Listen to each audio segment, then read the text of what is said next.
Welcome back. My name is Dr. Zia.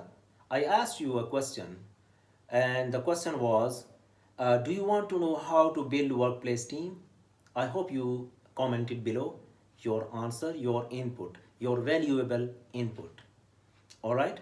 So let's share. Let's talk about team effectiveness model. This is how you can build up. You can combine together and build up your team. That's what I call team effectiveness model. I'm going to share with you. So if you want to achieve team effectiveness, you must be having these ingredients. Just like if you want to make tea, you must be having some ingredients to make a cup of tea. Similarly, if you want to make an effective team, you must be having these ingredients in your team. Let me share with you four important aspects that contribute towards effective teams or team effectiveness. Number one, work design.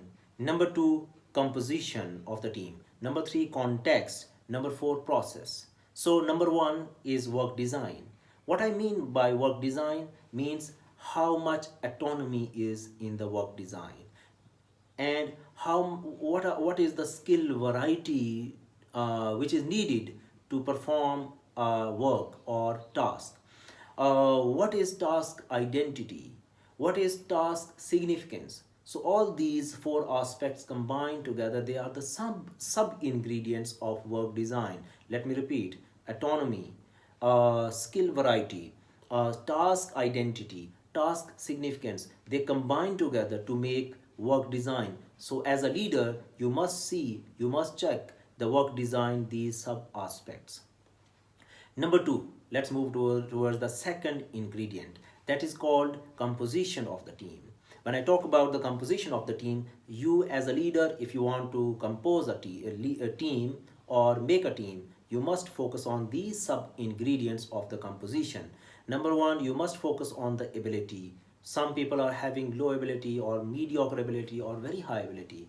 Check out the second, what I call personality traits or personality, maybe type A personality, maybe type B personality. Check out that what sort of personality a person is possessing or carrying with him or her. Then check out the roles and diversity, and then check out the size of the team or and flexibility as well. And you also check out the preference for teamwork: who wants to work, who doesn't want to work, who is active, who is passive.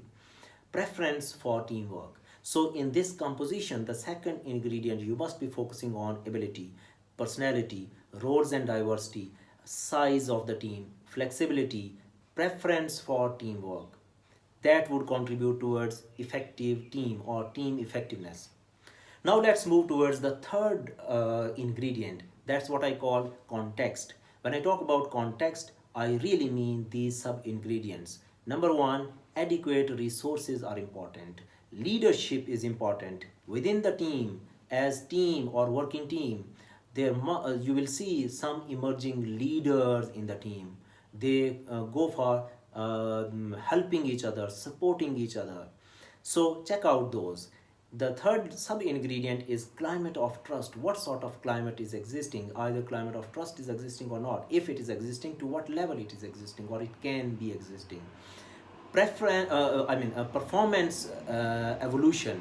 What I call performance evolution in the context, you will see some members performing. They evolve. They would evolve in their performance, and they will show up with their performance. And some would follow them. Check that. That's very important. So performance evolution, and you keep what sort of rewards you would be attaching with those. That's important. So in the context, that was the third ingredient. I talked about adequate resources. As a leader, you should check about the leadership emerging in the team. You should check about the climate of trust. You should check the performance evaluation, and or even performance, what I called evolution, and then how you are linking, or you would link the rewards with that. That would contribute towards effective team effectiveness. Now, the last ingredient towards team effectiveness is process. So let's talk about the process. The process includes the following sub ingredients. That's what I call common purpose. What would be the common purpose? Is that clear or not? Is that conceptualized or not? The specific goals, common purpose and specific goals then are very important. And then check out the team efficacy, whether they keep the respect and values intact or not. That's important. And how much they love to their work. Check out the conflict. That's important. And then social loafing is also important. So these aspects are important, which I mentioned just now. So, my name is Dr. Zia. I thank you very much for watching this video.